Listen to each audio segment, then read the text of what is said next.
What's up, everybody? Welcome back. We're here with some more UFC DFS picks, MMA, DFS, lineup advice, DraftKings, and FanDuel. This time for UFC Denver, Rose Namajunas, Tracy Cortez.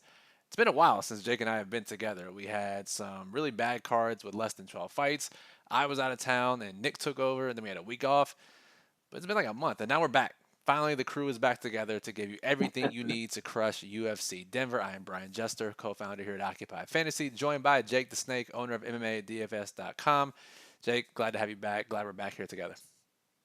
Yeah, man, been a minute, dude. Feels like forever. Nice to get one of these streams to talk about the slate again.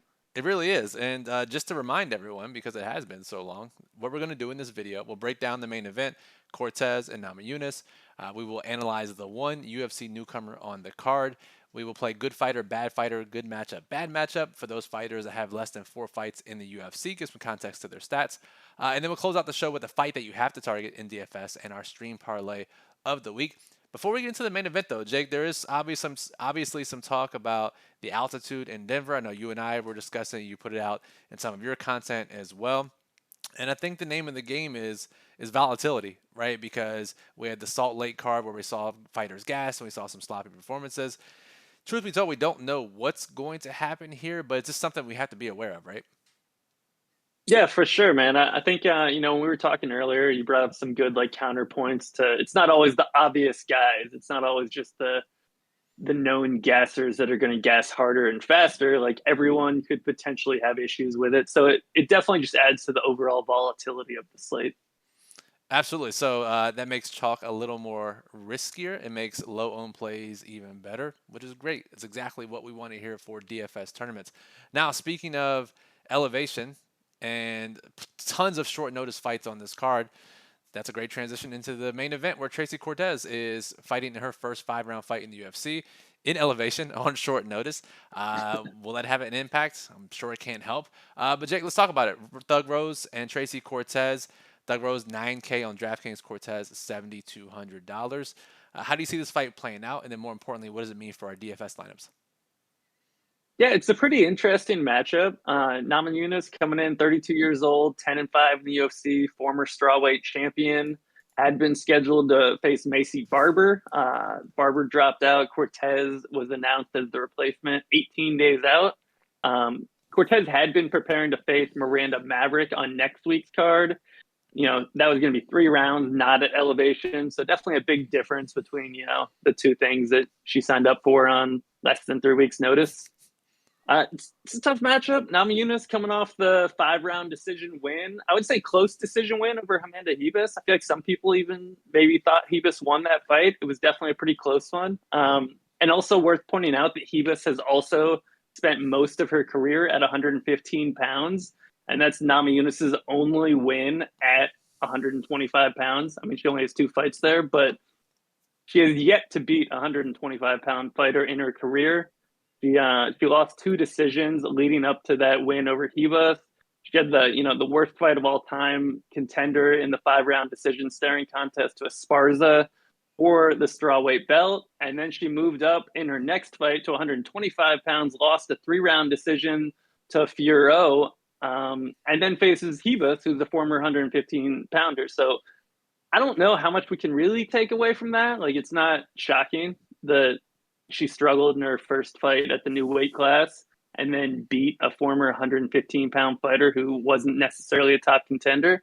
So I think we're going to learn a lot in this matchup. Namajunas does live in Colorado, so she'll have the home crowd behind her. She's used to the elevation, so she's less likely to be affected by that. I mean, we talked about volatility, but I would say the people that actually live in Colorado, I don't think are going to be affected by it. So you can kind of remove them from the volatility list. I would imagine. I mean, we'll see. There hasn't been a Denver card since like 2018, so it's hard to say that for sure. I mean, maybe it's still a factor, but I would assume not.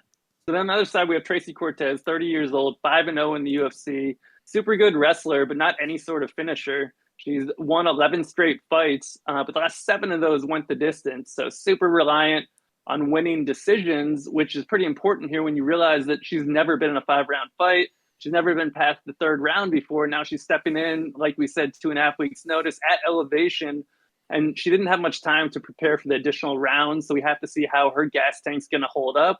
And again, it's not like she's coming off the couch. She was going to fight next week, but still, big difference, big step up in competition. She's never faced anyone like Namajunas. She's faced a bunch of wrestlers, and Namajunas is more of a striker with decent grappling.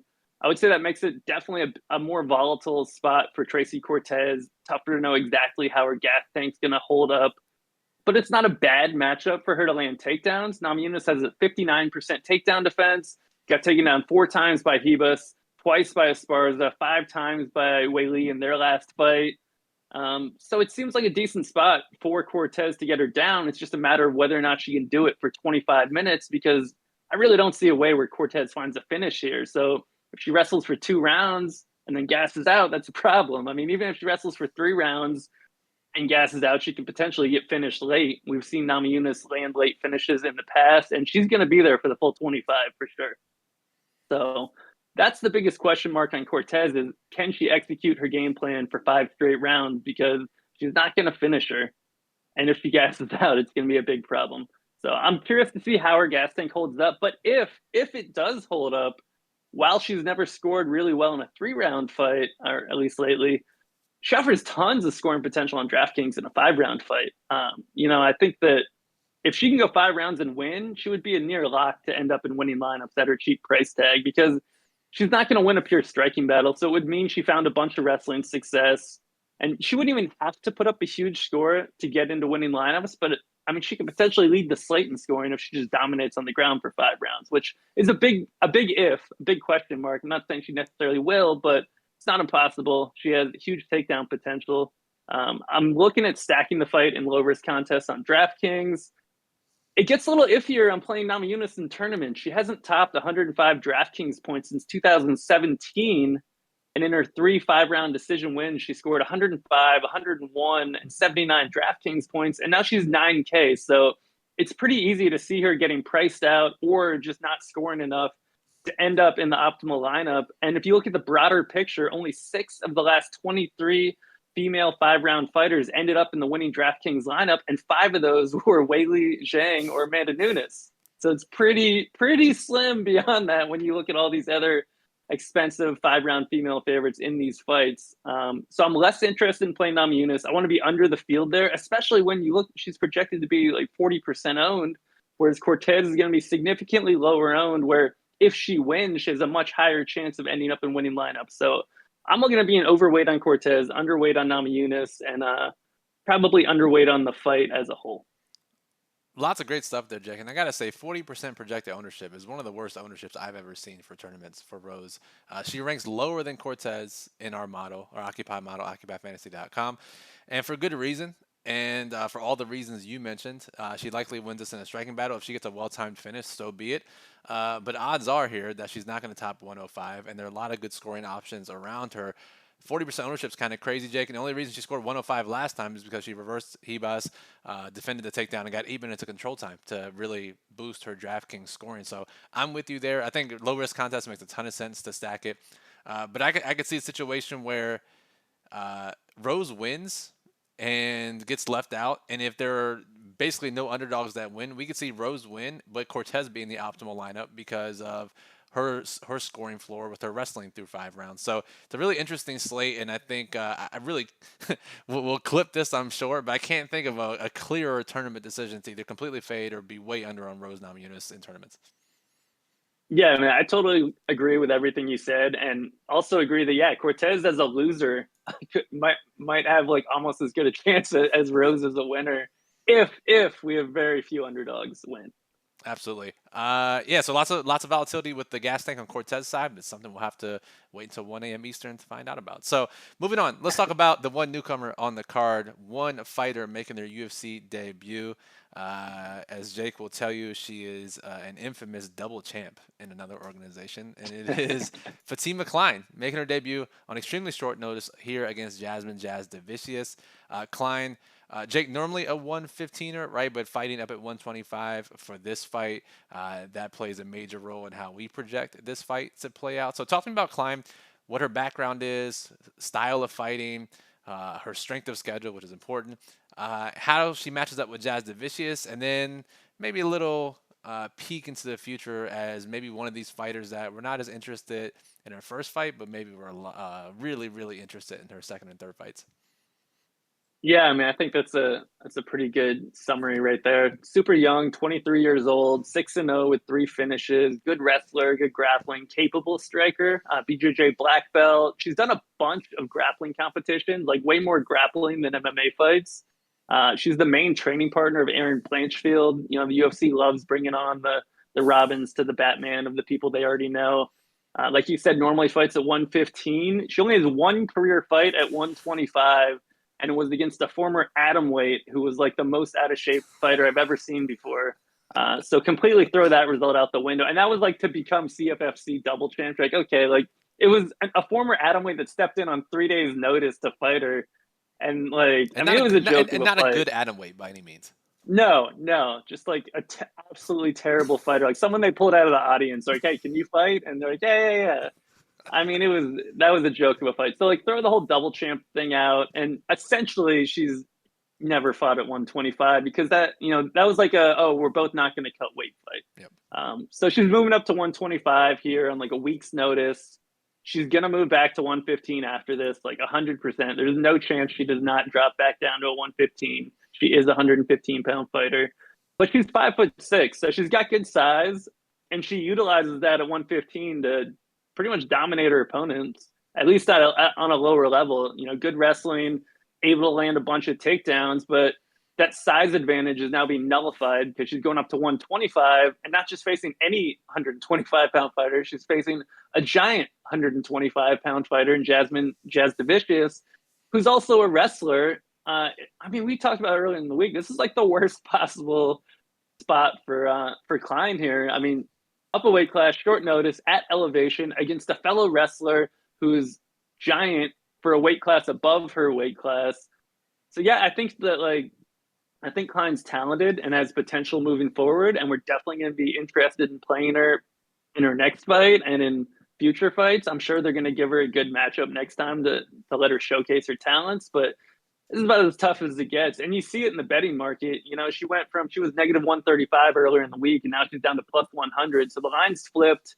I mean, people realize what's going on. And it's not like Klein can't win. It's just people realize it's like the toughest possible spot for her. Like she has okay submissions, although she hasn't submitted anybody in a really long time. So she theoretically could land a submission, but it's going to be hard for her to dominate the wrestling against Jazz Devicius, who has good takedown defense, good wrestling, and is just massive overall. So tough matchup, man. It is extremely tough. And you look at Jazz Devicius as a really tough matchup here. And she fought Cortez, and Cortez couldn't dominate her on the ground. And Cortez is a true 125er with great wrestling, who we just talked about in the main event of this card. Fought Miranda Maverick, and Jazz Devicius out wrestled her. Am I misremembering that? Or Jazz Devicius out wrestled Maverick in that fight, right? Yeah, Jazz Devicius beat Maverick. She got caught in that like armbar in the first round, and then I think that was the fight where Maverick said like she couldn't see, like she got her like orbital broken or something. But yeah, Jazz Devicius, handed it to Maverick pretty easily there. Big upset. Yeah, so it's tough to see a 115er despite how hyped she is. I mean, you see some people out, on Twitter or whatever, Jake saying she's the best 115 prospect outside the UFC. Whatever. Now she's not fighting at 115. She's fighting at 125 here, so it's a big difference. So Klein is a name that maybe her talent shines, and she's still a young fighter, and maybe she gets the upset here and scores well. But I would say we agree that is certainly a fighter that we're looking to target in her second or third fight rather than in her debut spot here in a really, really tough matchup. I mean, short notice, up a weight class is the typical spot that we look to avoid, and it is the typical spot that we look to hope that the field doesn't realize what happened last fight when they don't score that well, and then we can take advantage of that next matchup. So let's keep that in mind. We will clip that if she does indeed score well in her second fight. All right, moving on. Good fighter, bad fighter, good matchup, bad matchup. These are fighters that have less than 4 fights in the UFC. Really quick, maybe one sentence. Jake's going to say whether they're actually good or bad and whether this matchup for Saturday night is good or bad for DFS. Let's start at the first fight of the card, which somehow was put together 3 days ago. Not sure how it happened, but we will take any fight that gets a card to 12 fights in total. Evan Elder, Darius Flowers, either one of these guys good or bad? Is this a good or bad matchup for either? Yeah, man, we wouldn't even have a stream if this I fight know. wasn't added to the Thank card. you, Fuzz. So the super random mid fight week, like out of the blue. It was funny. Flowers posted on like Instagram. He's like, "I'm fighting," and You're me like, and you God were, damn it. or mostly me was speculating on like Twitter, and I was like, "Who's he fighting?" There's only like 6 options. I named all the people. I was guessing it was like Silva was out, and then boom, Evan Elder's on the card randomly. So that was super random. Just a little intro, but Evan Elder, I would say he's a good fighter, but he hasn't been good for DFS yet because he doesn't wrestle at all. But it's a good matchup because Flowers gasses out all the time, and it's at elevation and short notice. So just a heightened potential for Flowers to gas out. But it's always tough when you're a one-dimensional striker, more or less. I mean, he'll make a takedown or two, and you're the most expensive fighter on the card. I mean, you basically have to get a well-timed finish to be useful. But yeah, I like Elder, man. I've always been big on Elder. I bet him against Nazim, got screwed there. Bet him heavy in his last fight. He didn't score enough to be useful. Yeah, this is definitely the charm. Against just need Flowers to gas out. All right. And So, then on the opposite side, sorry, no, you're yeah, good. opposite side, I would say Flowers is basically an early KO or bust guy. Like he looks good in the first round, then he gasses out. Some might call him a bad fighter. And Elder's super durable. Some might call it a bad matchup. That's fair enough. Fair enough. Next on the card, let's move up. These are from the first fight of the night until the last fight of the night. Next, we have Lana Santos, cover girl of the Daily Plug at OccupyFantasy.com. By the way, if you haven't read it, it is published now. Go check it out. Santos, Jake, is she good or bad? Is this a good or bad matchup against Agapova? So it's funny. I came into the week and be like, Lana Santos is like 9.2K. I was like, man, she's not any good. And then you go and run all the tape on Agapova, whatever. And you're like, all right, I would play any grappler in the world against her. So it is like a great matchup. I'm still not entirely sold on Santos, but she did beat Stephanie Egger up a weight class in her last fight. So I have to give her credit for that. But she's still super green. So I might call her a bad fighter and a great matchup. All right, moving on. We've already talked about Klein. Let's talk about Joshua Van. Fight of the night.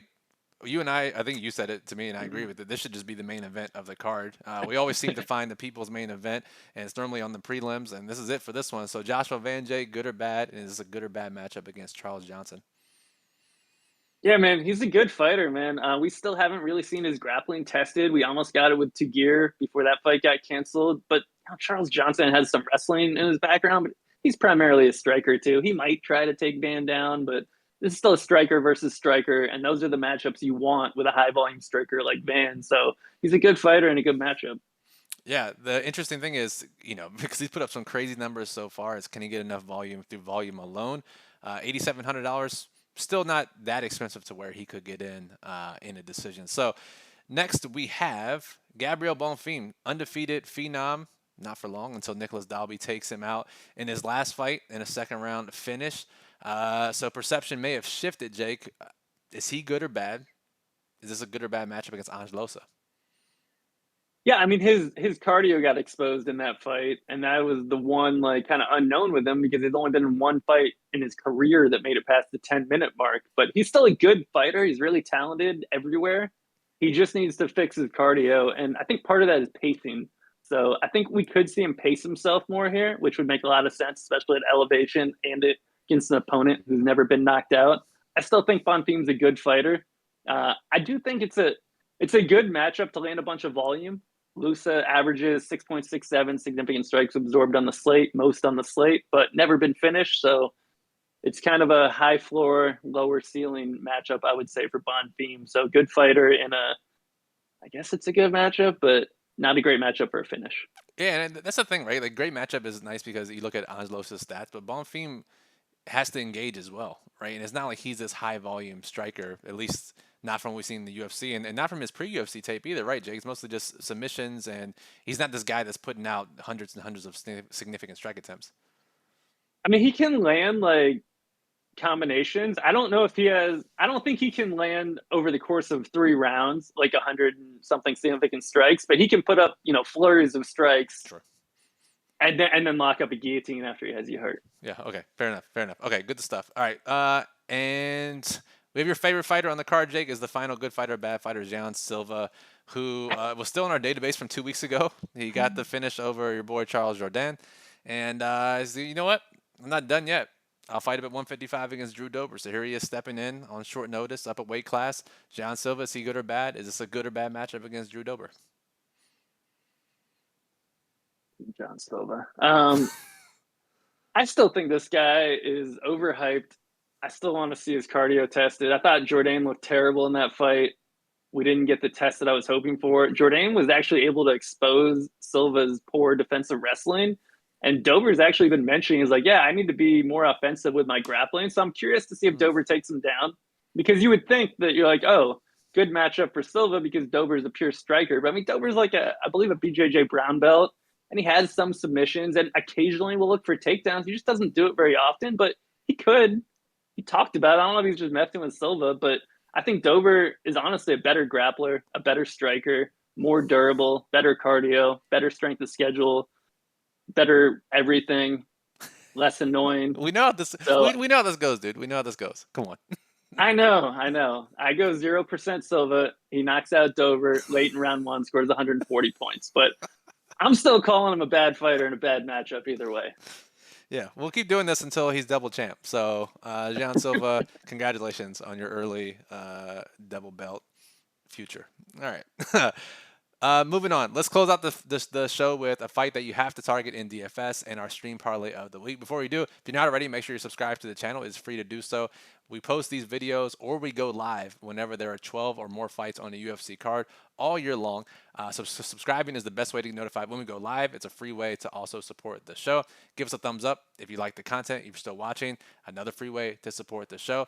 And if you want the paid content, you want the extra edge, you like watching what we do here, but you want to know everything you possibly can about betting or DFS, make sure you check out Jake's site, MMA@DFS.com, and our site, OccupyFantasy.com, for the best MMA content in the business. Feel confident in saying that. So, fight that you have to target in DFS, Jake. We've talked about quite a few fights so far. Which one would you pinpoint as whoever wins is extremely likely to end up in the optimal lineup on DraftKings? Yeah, we haven't actually touched on this one yet. It's going to be the Al Hassan Brundage fight. I Mm. think it's pretty clear either Al Hassan knocks him out early or Brundage out wrestles him and probably finds a submission or a finish on the mat in the first two rounds. So, yeah, I really like Brundage in this spot. I feel like every time I've ever said that he's lost, and every time I've picked against him, he's won. So we're due. We are due. We are definitely due. So that's a great transition into our stream parlay of the week where I pick a side total or prop. Jake does the same. We parlay it together and we buy a vehicle of our choice if it hits. Cody Brundage by submission plus 500, Jake. Hard not to like it in this matchup. I'll use that as my leg of the stream parlay. Yeah, I like it, man. Al Hassan's defensive wrestling's terrible, even though he's like a judo black belt or something. And he got submitted so easily by Joe Pyfer in that last fight. I mean, he put up zero resistance and was just out immediately. You know, Brundage has a couple arm triangle chokes on his record. He's got a guillotine. I think he can get it done, man. But it's just hard. It's always hard to be confident in Brundage. But Yeah. an equally hard to be confident play. I'm going to go his buddy Josh Fremd, also by submission. I think he could lock up a second round guillotine here after Petrosky starts slowing down and shoots for desperation takedown. I think Petrosky leaves his neck open on those shots. Once he starts slowing down, we saw it against Brian Battle on the Ultimate Fighter. Basically, same deal, front choke. Yeah, I'm gonna go Fremd sub, man. We'll go with the two teammates locking up subs for Factory X. That's plus 550 on Frem sub, plus 500 on Brundage. Parlay is plus 3,800. Plus 3,800 parlay. If you want a safer parlay, Jake put one in the daily plug. And if you want all of Jake's bets for the week, make sure you check out his site, MMA@DFS.com. That'll do it for the show. We appreciate you tuning in and watching as always. Again, for full breakdowns, for individual fights, histories, and matchups, and how we expect it to play out, make sure you check out Jake's site. And if you want projections, tools, lineup builders, it's also at occupyfantasy.com. Everything you need for MMA DFS. So for Jake, I'm Brian. Thank you for listening. Good luck and enjoy UFC Denver.